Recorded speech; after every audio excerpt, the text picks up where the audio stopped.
Buenos días a todos, bienvenidos. Los veo muy abrigados.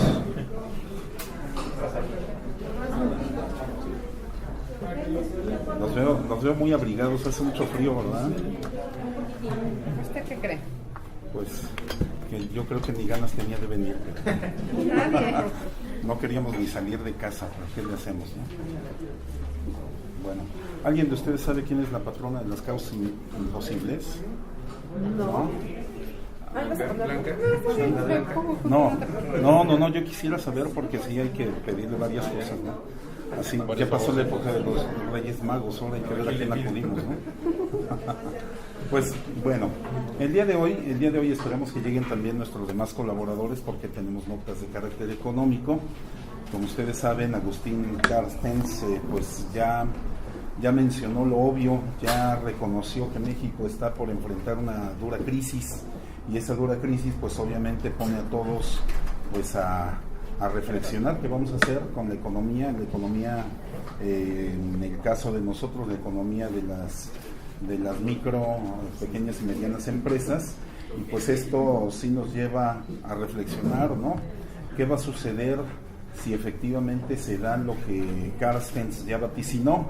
¿Y qué es lo que va a suceder con lo que es el Banco Central? ¿Verdaderamente le entrará a la compra de deuda? ¿Le va a entrar a salvar bancos? ¿Le va a entrar, como otras ocasiones, a comprar deuda de estados?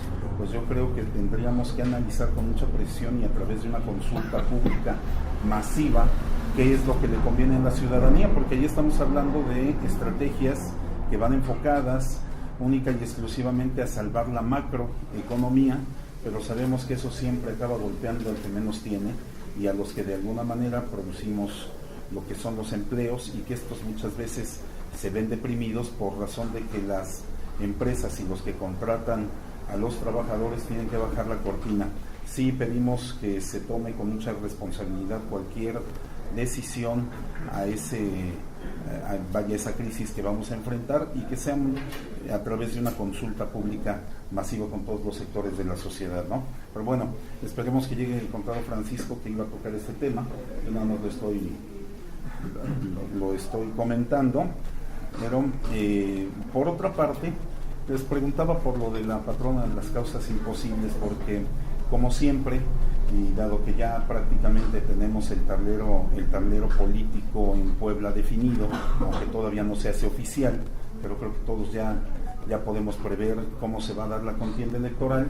Sí quisiera decir que dentro de lo que es el sector franquicias y dentro de lo que son nuestros asociados, pues hay un gran desencanto, porque nuevamente la política se va a dar a través de los partidos, independientemente de que se abrió la oportunidad a los independientes, valga la expresión, no está dada de manera real, probablemente de manera formal ahí esté en la ley, pero de manera real es poco probable que algún independiente que verdaderamente sea independiente pueda acceder en este momento a una candidatura. Y un independiente, estamos hablando de que sea independiente de cualquier partido político, de cualquier expresión de ese tipo, que por sus propios medios, que a través de tejer sus propias redes, a través de sus propios recursos, pudiera llegar a recabar esas aproximadamente 120,000 firmas. Estamos hablando que por el periodo que dan, que es de 30 días, es pues en promedio darse a la tarea de recabar 4,000 firmas por día. Y esto pues sí se ve un poco difícil, no imposible, pero difícil si no se cuenta con financiamiento, si no se cuenta con capital, y si no se cuenta con una estructura ya bastante sólida que pueda dedicarse a la tarea de recabar las firmas, ¿no? Por ese motivo, pues consideramos que es necesario desde este momento llamar a todos los actores políticos que van a contender por la gubernatura del Estado a que le apuesten por una candidatura y por una campaña propositiva, por una campaña que verdaderamente sea de altura, que nos muestren cómo van a abordar todos los problemas que aqueja al ciudadano, que aquejan a nuestro Estado, y que de alguna forma, si entre ellos ven que de la otra parte existe desvío de recursos para el uso de campaña, para el uso en sus campañas, pues que lo denuncien, que no se den a la tarea simplemente de las campañas de lodo o de la denostación a través de los medios o de las redes, sino que verdaderamente hagan el ejercicio de denunciar y de probar lo que van a estar probablemente divulgando a través de esa campaña de lodo. Y que si del otro lado ven una promoción anticipada o actos anticipados de campaña, que también de alguna forma lo denuncien y lo hagan valer. ¿Y esto por qué?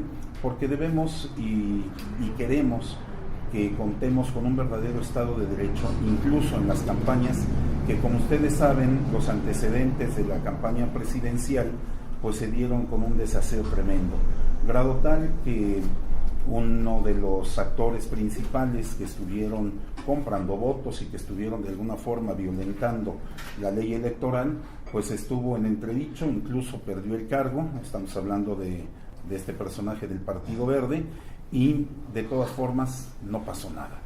Entonces sí le apostamos a que se haga valer el Estado de Derecho en estas campañas y que las campañas sean, como les comentaba, propositivas y de altura. ¿Ustedes como empresarios ya empezaron a ver actos anticipados de campaña por parte de algún personaje? Miren, probablemente como lo marca la legislación no, porque sabemos que las legislaciones máxime, las electorales, están hechas a modo, pero sin embargo desde el momento en el que alguien que ocupa un cargo se autoproclama querer acceder a un cargo que viene en la próxima elección, pues consideraríamos que esos ya serían actos anticipados. Sin embargo, la ley no lo ha previsto así, ¿no?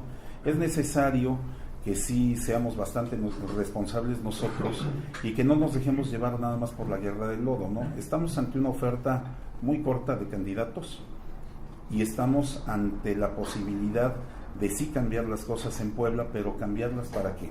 ¿Para seguir iguales o cambiarlas para bien? Esa es la gran reflexión que debemos hacer cuando nosotros tomemos nuestra decisión y votemos por alguien. ¿Buscarán acercamientos con los posibles candidatos o esperarán a que ellos los busquen? Porque bueno, ya en otros procesos ya se quedaron esperando a que los candidatos a diputados los buscaran y nunca los buscaron. Fíjense que eso de quedarnos esperando es justamente un ejercicio de civilidad, más que andarles rogando nosotros para que se acerquen. Ellos tendrían que buscarnos para proponernos o para sumarnos a su proyecto. Si no lo hacen, pues están en la libertad de no hacerlo, como también nosotros estamos en la libertad de no buscarlos, ¿no? Creo que no es desdén, creo que esto representa más que nada una postura muy firme de no andar haciéndoles el caldo gordo, o no andar en algún momento tratar de buscar posiciones o incluso posibles cargos, ¿no? Los candidatos deben de estar para todos los ciudadanos, por lo tanto no nos deben de buscar a nosotros. Los más importantes somos los ciudadanos. ¿Cómo evalúan ustedes a los candidatos independientes o una candidatura independiente? ¿Perdón? ¿Cómo la evalúan desde la Red Mexicana de Justicia? Sobre todo la candidatura. Fíjate que yo creo que es un ejercicio bastante bueno el que está haciendo la señora Natere. Sin embargo, creo que tiene muchas desventajas, ¿no? Definitivamente pues se le aplaude la intención a la gente que se ha sumado, pero no vemos una opción en este momento real, ¿no? Consideramos que por algo se empieza, hay que picar piedra en esto que son las candidaturas independientes, y que sí, definitivamente debemos empezar a apostarle cada vez más por la participación ciudadana, y quisiera ver más ciudadanos independientemente de ella. ¿Como empresarios apoyarían en este caso la postulación de Anatere, a lo mejor recabando firmas o apoyando en este sentido? Porque finalmente ella sí se ve como una figura ciudadana en el momento en que renuncia a un partido político y bueno, decide que sí va a participar sin la bandera de ningún partido político. ¿Ustedes estarían buscando apoyarle para recabar las 4,000 firmas diarias que necesitan? No es una alternativa en este momento que nosotros hayamos contemplado, incluso no hemos tenido pláticas con la señora que está buscando la candidatura. Creo que eso sería cuestión de evaluarlo una vez que se tuviera alguna plática. No se ha dado y en este momento no lo tenemos como una prioridad. ¿No desearían apoyar a otros independientes? Mira, yo considero que si nosotros quisiéramos participar dentro de lo que es una elección de un candidato independiente, buscaríamos que saliera desde nuestras filas.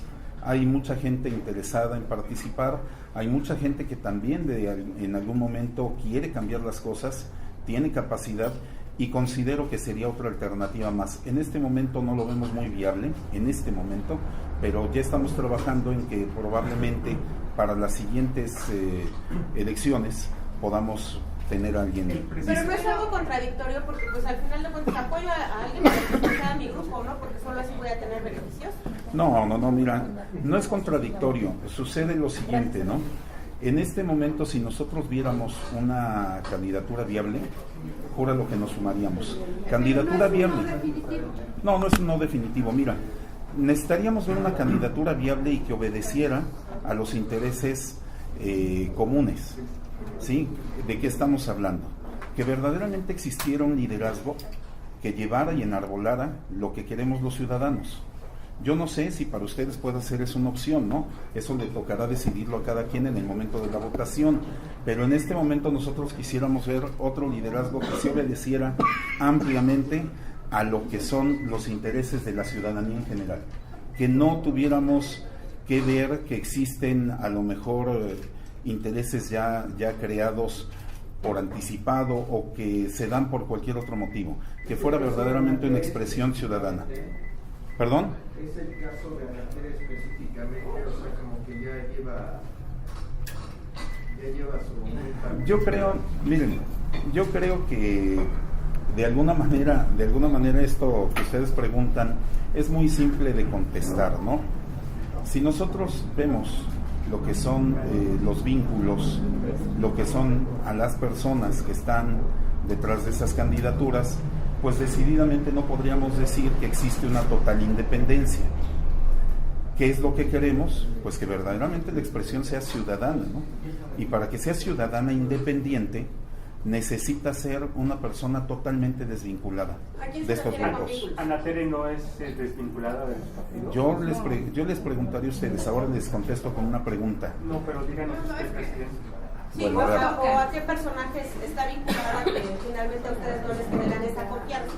Mira, si nosotros vemos a todas las personas que conforman estas expresiones, hay personas que han salido de los partidos. Ustedes mismos me preguntaban, a ver, ¿qué sería lo independiente? Bueno, lo independiente es que no tenga nexos o no haya tenido nexos próximos con los partidos. Ese es mi punto de vista personal y particular. Les vuelvo a repetir, yo aplaudo este ejercicio que está haciendo la señora Anatere. En algún momento podamos no compartir todos los ideales. Yo quisiera, y ese es un anhelo, por eso les preguntaba que si alguien sabe quién es la patrona de las causas imposibles, yo quisiera ver verdaderamente una expresión 100% independiente. Y de 100% independiente, quisiera ver a alguien como ustedes, alguien que no haya tenido nexos y que no tenga nexos compartidos. Oiga, presidente, la red mexicana de franquicias está cooptada por el gobierno del estado. Ayer el presidente del POE hablaba que la mayoría de los sectores cúpulas en Puebla estaban cooptados por el gobierno. ¿Ustedes están de ese lado? No, fíjate que no. De alguna manera quisiéramos que la relación fuera incluso más cercana, pero no por el hecho de trabajar con cualquiera de los 3 niveles de gobierno quiere decir que a un grupo empresarial se le coopte, ¿no?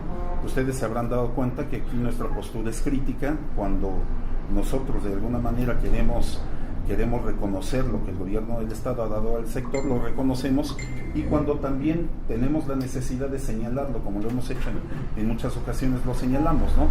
Cuando nosotros hablamos de actos anticipados de campaña, cuando nosotros hablamos de desvío de recursos, cuando nosotros hablamos de verdaderos candidatos independientes, creo que pasamos a traer a todos, ¿no? Creo que de alguna manera les estamos diciendo claramente que quisiéramos ver a alguien más. Entonces, cuando se refiere a campañas anticipadas, ¿se refiere al alcalde Tony Gali, a desvío de recursos al alcalde Tony Gali? No le voy a poner nombre y apellido, creo que todos podemos de alguna manera sacar nuestras conclusiones. Sin embargo, vuelvo a repetirles, de manera formal no existe previsto en la ley lo que se ha hecho como un acto anticipado.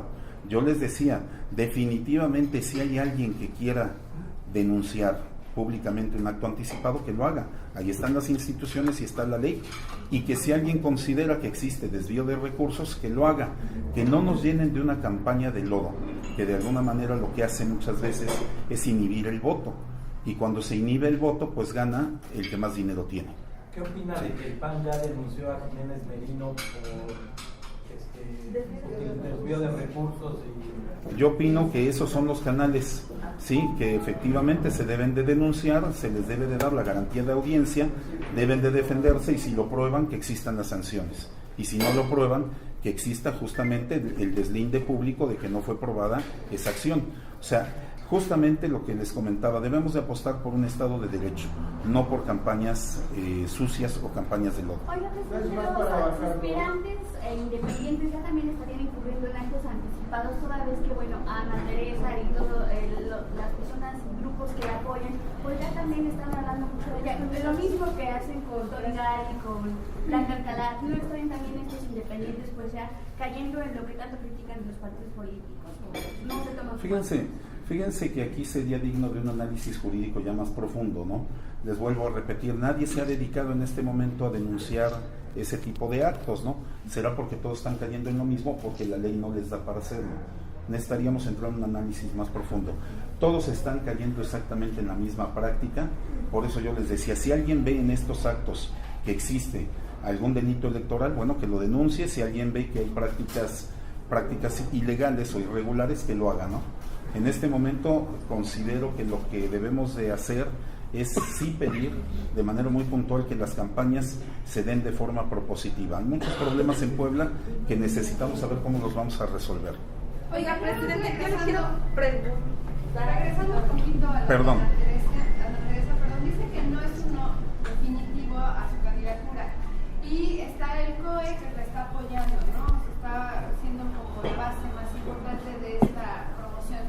Ellos dicen que van a hacer una red con los empresarios. ¿Ustedes estarían dispuestos, si el COE se acerca a ustedes, de hablarlo? Porque, bueno, sí se quejaban de que los demás no les hacen caso, pero no sé en el caso específico. Nosotros estamos dispuestos a toda expresión política que se acerque a platicar con nosotros. Sí, es definitivo que para que se haga política, pues debemos de escuchar todas las opciones. Mira, nosotros como tal no somos una cámara, somos una asociación civil. Yo agradecería a quien nos llamó cúpula, ¿no? Vaya, muchas gracias por el reconocimiento. Resulta... Sí, miren, resulta que para que uno tome una alternativa, primero se requiere la plática, ¿no? Primero se requiere saber cuál es la oferta política. En este momento no la conocemos. Si no tenemos nosotros el conocimiento y si no tenemos compromisos reales, como son el de, bueno, a ver, ¿a qué te comprometes si tú eres candidato? ¿Y a qué te comprometes si como candidato eres electo, ¿no? Y llegas al cargo. ¿A qué te comprometes ya de veras, no? Y justamente será a través de esa oferta política y a través de esos compromisos como se pueda tomar una decisión. En este momento sería tanto como decirles que soy fan de cualquier artista, ¿no? Pues eso es definitivamente fuera de todo contexto. Pero políticamente hablando, no es apostarle lo güey, apostar por un candidato ciudadano en este momento cuando de antemano no hay ni la estructura ni va a ganar la elección aunque tuviera la estructura. Bueno, no es más bien como que condenarte otro año, 8 meses a que no vas a tener interlocución con el gobierno. Bueno, definitivamente ese es el aspecto práctico, ¿no? O sea, creo que la política también debe de verse de forma muy pragmática, ¿no? Si en este momento no hay posibilidades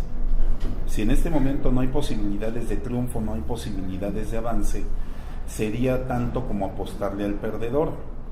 Y no quisiéramos en algún momento tampoco que las posibilidades de crecimiento de lo que es el sector se vieran justamente disminuidas por una situación de ese tipo, ¿no? Y eso es algo práctico, ¿no?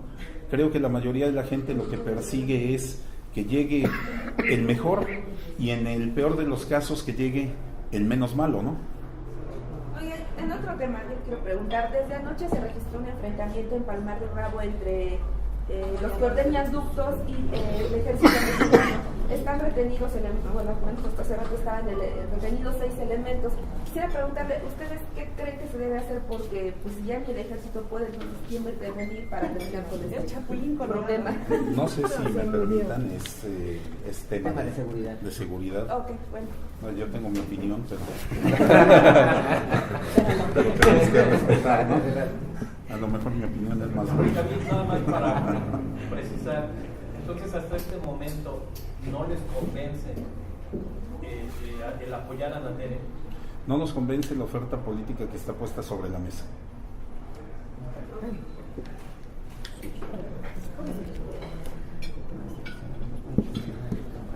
Buenos días. En cuanto al tema del enfrentamiento que se llevó a cabo hace algunas pocas horas en Palmar del Bravo, que referente se trata sobre los famosos chupaductos, de los gaseoductos, obviamente. Algo que desafortunadamente se está viendo es que ya las mismas Fuerzas Armadas, que en este caso es el Ejército, se están viendo rebasados por este tipo de delitos o delincuentes. Aquí también es algo que ya tenemos de conocimiento, es que la Gendarmería Nacional está tomando también posesión, por así decirlo, en el estado de Puebla, con el fin de combatir cualquier tipo de delito que se esté presentando en la entidad. Hay muchos delitos que se tienen que acabar. Desgraciadamente no todos son fáciles de poder terminar fácilmente, puesto que estamos hablando que también se requiere participación ciudadana. Algo de lo que debemos hacer es que si nosotros somos testigos de cualquier tipo de delito, se tiene que denunciar. Pedimos que se haga la denuncia, obviamente, ante el Ministerio Público. Estamos obligados a llevar a cabo este tipo de denuncias con el fin de poder tener lo que es un verdadero número de delitos que se estén presentando en la entidad, en este caso. ¿Por qué? Porque esos son números muertos. Cuando nosotros solicitamos algún número o alguna estadística en materia de seguridad para saber cómo andamos, en este caso en Puebla, nos arroja que, por ejemplo, nada más hablando ciertos números, por así decirlo, como nada más ejemplo, digamos que se denuncian 1000 delitos en un año en Puebla por parte de las autoridades, es lo que a nosotros nos arrojan. Si buscamos por otro tipo de instancias, como México Unido contra la violencia y demás, ¿qué es lo que sucede? Que nos arrojan más de 20,000 delitos. Tenemos una diferencia de 19,000. ¿Por qué motivos? Por el simple hecho de que la autoridad maneja lo que son las estadísticas y los números, pues que realmente les arroja lo que es el Ministerio Público y este tipo de denuncias. Es algo muy necesario poder denunciar. ¿Para qué? Para poder combatir cualquier tipo de delito. Si nosotros vamos transitando por las autopistas o las carreteras del estado de Puebla y si vemos que puede haber algún tipo de hecho delictivo o conducta delictiva, como bien siendo los chupaductos, ¿qué es lo que tenemos que hacer? Automáticamente comunicarnos al 066-089, que es de la Policía Federal, 088 también. ¿Con qué fin? Con el fin de poder dar parte de lo que está sucediendo y que esto se empiece a combatir. Ya sabemos que también este tipo de delincuentes ya se encuentran muy bien armados, es algo que ya sabemos muy bien, la autoridad ya también lo sabe, pero desgraciadamente cuando llegan a llevar a cabo o algún tipo de operativos para combatir este delito, ¿qué es lo que sucede? Que se ven rebasados el número de elementos o de efectivos. Ya hemos tenido reuniones con la Policía Federal, con la delegación aquí en Puebla. Ya se van a empezar a manejar algún tipo de mecanismo operativo con el fin de combatir este tipo de situaciones. Las Fuerzas Armadas, que es el Ejército Mexicano, de igual manera ya va a tener algún tipo de movimientos para poder combatir este tipo de cosas. La Gendarmería Nacional ya está entrando a lo que es el estado de Puebla, la entidad, con el fin de poder apoyar lo que es el combatir cualquier tipo de delito, principalmente los que más llegan a afectar a la entidad, que es la periferia entre México y Puebla, y de igual manera con Veracruz, y esperemos que esto dé buenos resultados. Pero ¿qué sabor de boca les deja el hecho de que, por ejemplo, ya ni el ejército puede controlar este tipo de grupos delincuenciales? Bueno, desgraciadamente nos deja un trago amargo. ¿Por qué motivos? Porque estamos hablando que es el ejército, ¿no? Ya no estamos hablando de corporaciones de seguridad pública municipal o estatal, ya estamos hablando directamente del Ejército Nacional. Aquí, por eso es lo que se mencionaba, ¿qué es lo que se tiene que hacer? Obviamente se tiene que ver la manera de poder tener lo que es una muy buena comunicación y convergencia entre las instancias del orden público, que son policías municipales, las policías municipales de los 217 municipios, de igual manera con el Estado, ya con la Gendarmería Nacional, el Ejército Nacional.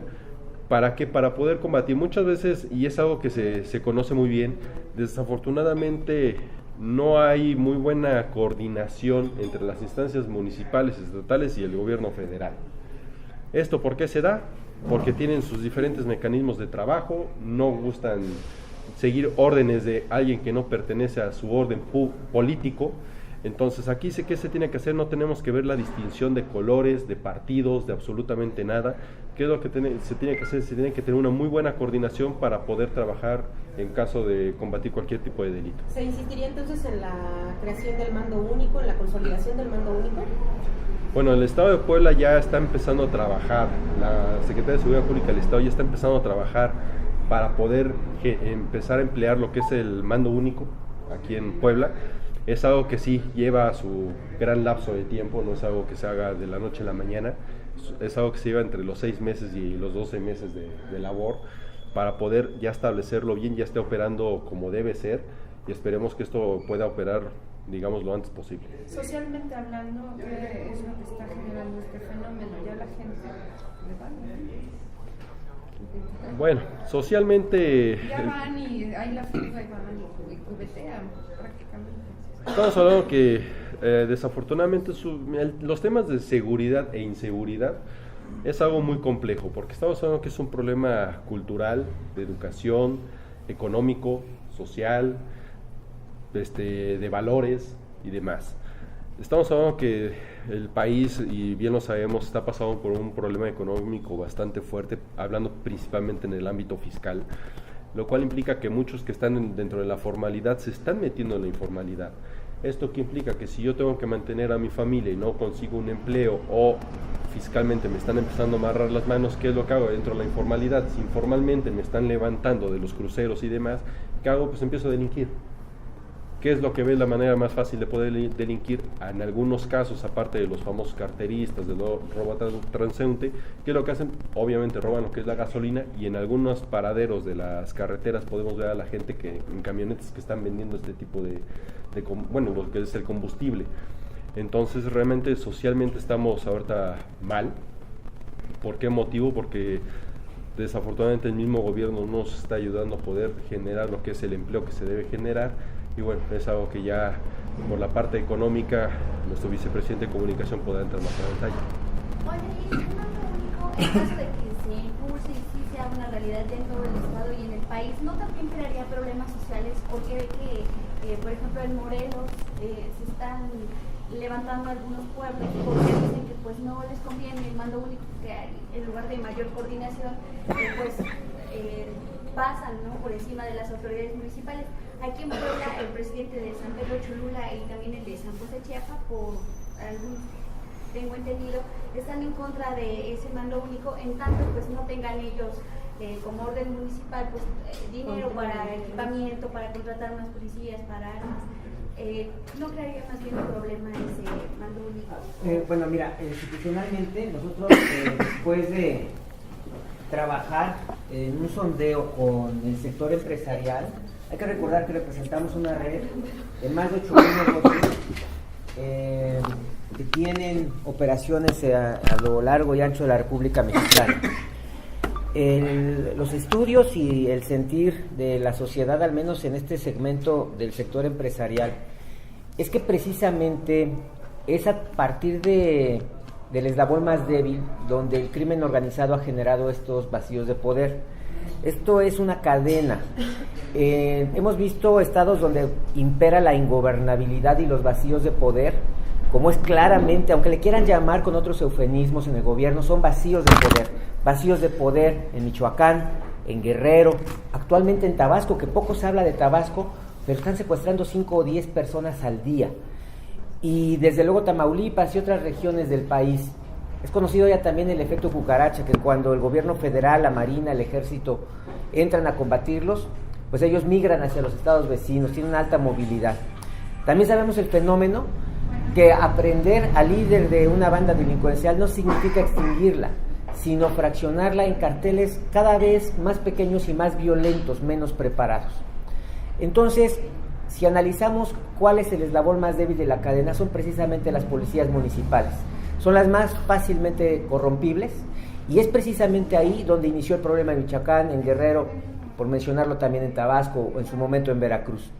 Por lo tanto, el hecho de tener un mando único no solamente favorece la coordinación entre las instituciones, sino que les pone un grado de dificultad mucho más grande al crimen organizado para poder penetrar gobiernos municipales a partir precisamente de policías que son fácilmente corruptibles.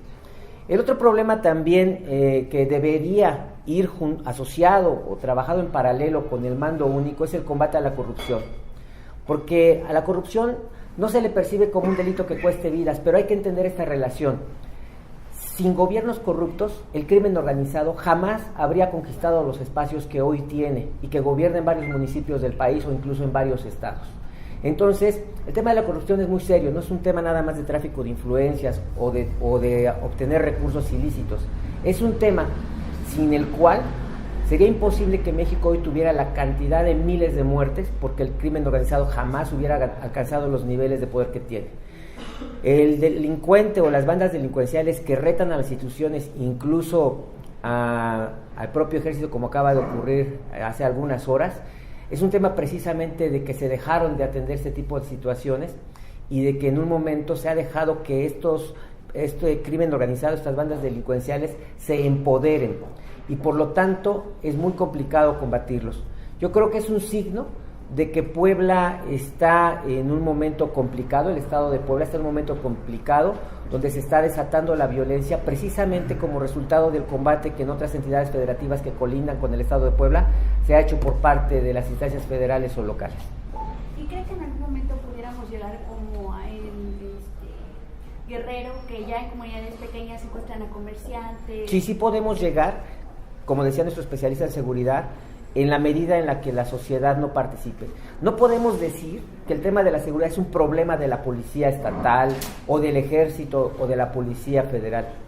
El problema de la seguridad es un problema de todos los ciudadanos. Nuestra indolencia, la falta de denuncia, la falta de participación es lo que nos puede llevar a que nos ocurra lo que ocurrió en esas ciudades, porque precisamente a la vista de todos, incluso con la complacencia y a veces la complicidad de los ciudadanos, es como se lograron ganar sus espacios al gobierno y generar los problemas que hoy se tienen en esas entidades.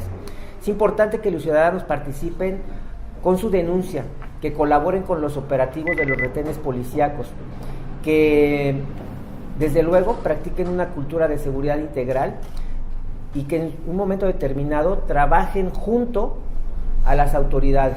Esto se puede hacer desde las organizaciones de la sociedad civil, como incluso este propio organismo empresarial lo viene realizando desde hace algunos años, que hemos estado trabajando muy cerca de todas las instancias policíacas, aportando información y colaboración.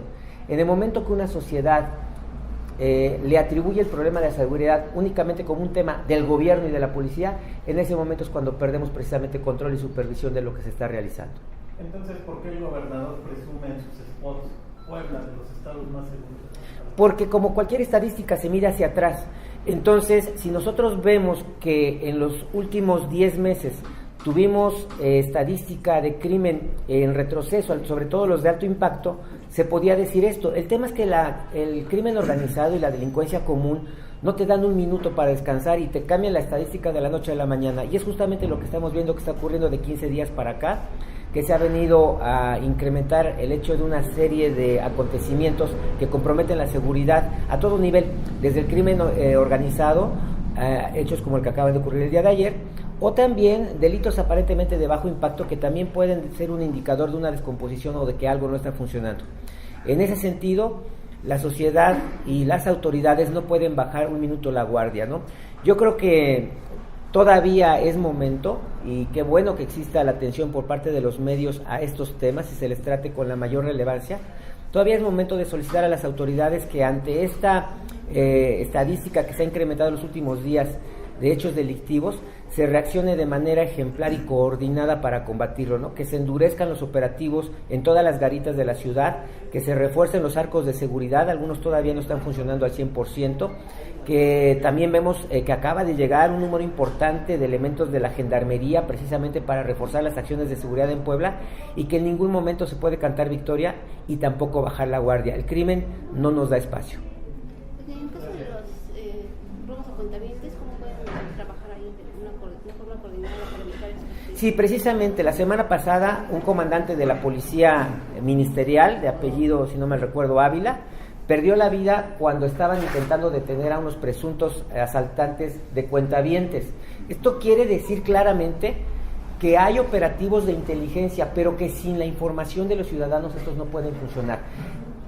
Este acontecimiento de la balacera y el lamentable fallecimiento de este comandante de la Policía Ministerial en cumplimiento de su deber ocurre precisamente a partir de las denuncias ciudadanas, y que la policía ya había identificado el modus operandi, ya tenía identificado hasta el vehículo. Lamentablemente todos sabemos en qué terminó esta situación, pero te hace ver la importancia de que nosotros como sociedad lo que le podemos dar a las policías, a las corporaciones policíacas, es información, que ellos actualmente están trabajando con sistemas de inteligencia para precisamente contener este tipo de delitos. Sistemas Por otra de parte, inteligencia que fallan al final de cuentas por la falta de cuidado también de los elementos, porque pues si ya tenían identificado el coche, ya tenían la denuncia ciudadana, el policía, aunque tenía toda la vida supuestamente experiencia, se muestra inexperto porque ni siquiera baja enfundando el arma de cargo, ni mucho menos, ¿no? O sea, se baja como para preguntarle la hora a los delincuentes, ¿no?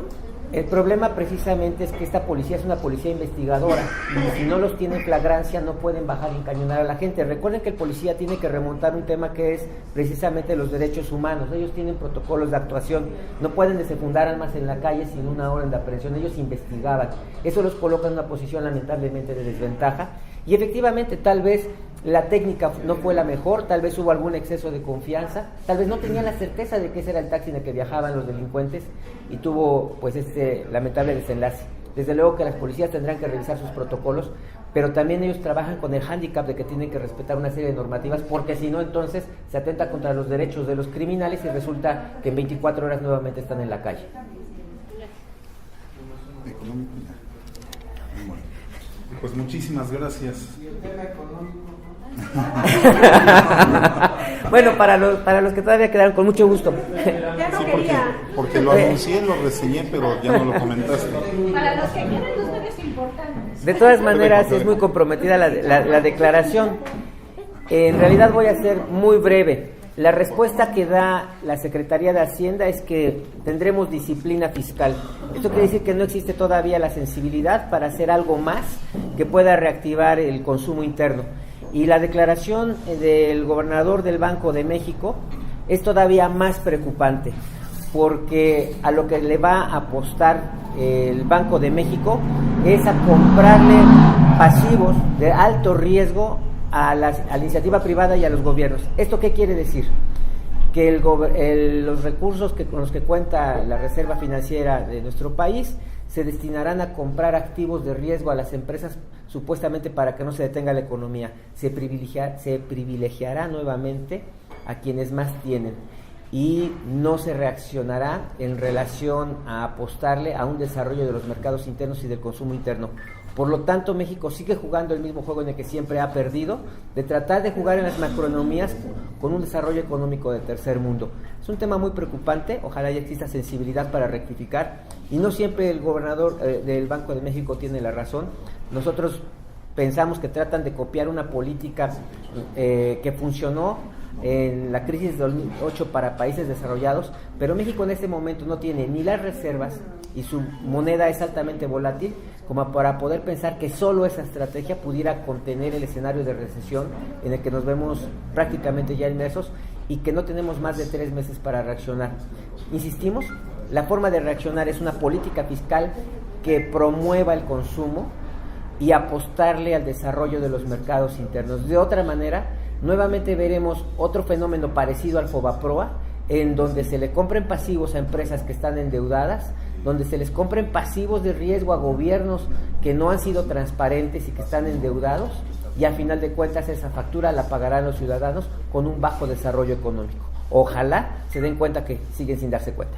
Pues, por ejemplo, una de las recomendaciones del Banco de México a las entidades es que cuiden su gasto, que no se endeuden, y ayer pues bueno, ya se reconoce por fin que estamos más endeudados que nada, y no los estados, sino de manera general el gobierno del presidente Enrique Peña Nieto, ¿no? O sea, Sí. ¿se contradicen ellos solos? Es un tema muy grave porque estamos viviendo un escenario que no se ha discutido de manera suficiente. La deuda externa contratada por el gobierno, por los gobiernos estatales y federales, es la más alta en la historia y supera la deuda de los 2 sexenios anteriores de Fox y de Felipe Calderón en solo 3 años. También para mantener este tema de la estabilidad o salir a defender el peso mexicano frente al dólar, se han debilitado ya en más de un 50% las reservas internacionales de dólares. Esto sumado al hecho de que no se ve que exista una posible recuperación ni en el mediano plazo de los precios internacionales del petróleo. Entonces nos coloca en una situación en donde el gobierno ha perdido liquidez, tiene una enorme deuda, no tiene desarrollo económico, y todo esto es consecuencia de reformas estructurales fallidas, incorrectas, que si bien es cierto han sido buen negocio para el gobierno porque han incrementado la recaudación, ha sido a costo de la calidad de vida de los mexicanos y también a costo de elevarle la carga impositiva a muy pocos contribuyentes que están a punto de entrar en la inoperabilidad financiera. Oye, y en medio de esta situación, ¿dónde se colocan las franquicias y qué expectativa tienen de crecimiento este año? Que puedan abrir más puntos de venta. La realidad es que ahorita el comunicado que emitimos como organismo empresarial y la recomendación que hemos hecho en Ciudad de México, tuvimos oportunidad la semana pasada y ya fue replicado, es, sin importar si son franquicias o no, a los empresarios les sugerimos liquidar pasivos, no contratar deuda en dólares, tratar de conservar las plantas productivas, evitar en la medida de lo posible los despidos, aun cuando sí necesariamente en el mediano y corto plazo tendrán que revisar los precios porque muchos de los insumos de los que ellos dependen están cotizados en dólares. Estamos en pocas palabras en este momento, y ya lo hicimos el viernes anterior, lanzando un exhorto al sector empresarial. Es tiempo de preparar sus empresas para enfrentar una crisis que pudiéramos estar incluso entrando en ella antes del inicio del segundo cuarto de este año, y que podría, dependiendo también de la volatilidad internacional y de lo que ocurra con la economía china, pudiera durar más de 18 meses. ¿Qué franquicias son las que usan más insumos del extranjero, que tienen problemas por lo del dólar? La mayoría. Lo que pasa es que hay que recordar que nuestro país prácticamente no tiene producción más que una economía primaria, es decir, los insumos perecederos, por ejemplo, son de origen nacional, pero todo lo que traiga tecnología, todo lo que tenga un chip, un software, viene necesariamente de otros países. Aunque esté ensamblado en México, no está fabricado realmente en México. Entonces, de manera indirecta, impacta prácticamente todos los sectores, sobre todo en el nivel de equipamiento. Entonces, ¿el 100% de las franquicias estarían en riesgo de...? El 100% de los negocios en México, si no se preparan, están en riesgo de desaparecer en los próximos 18 meses. Estamos viviendo tiempos muy peligrosos, incluso lo dijo el gobernador del Banco de México, y por lo tanto las empresas tienen que empezarse a preparar financieramente, en materia también de capital humano, en materia de protección de mercados, para meses que podrían ser muy difíciles. Y ante la lentitud con la que se ve que se va a reaccionar desde el gobierno federal, pues podríamos anticipar un escenario que pudiera agravarse. Y tampoco se vale decir que este no es un problema de México, que es un problema porque en China están teniendo que devaluar su divisa para mantener su competitividad. En realidad esto tiene que ver con que México le apostó únicamente mirando hacia afuera y no ha volteado a ver al mercado interno y al ciudadano. Por este escenario se han caído inversiones en el caso de franquicias en Puebla, que a lo mejor pretendía invertir y ahora ver un escenario tan complicado, etcétera, pues decida aguantar la inversión. Ojalá y fuera por un tema de percepción o desconfianza del mercado. El tema es una falta de liquidez real. Las inversiones que se están deteniendo es porque aun cuando existe solvencia, no existe liquidez, y eso te hace ver que empieza a escasear el dinero en México. O sea, sí se han detenido. Sí, se han detenido prácticamente en un 50%, porque la gente tiene solvencia, pero no encuentra la liquidez. Han sido más optimistas. ¿Perdón? ¿La diferencia entre La solvencia es que tengas con qué garantizar tu gasto, tu inversión. La liquidez es que no puedas convertirlo en dinero para cerrar el negocio.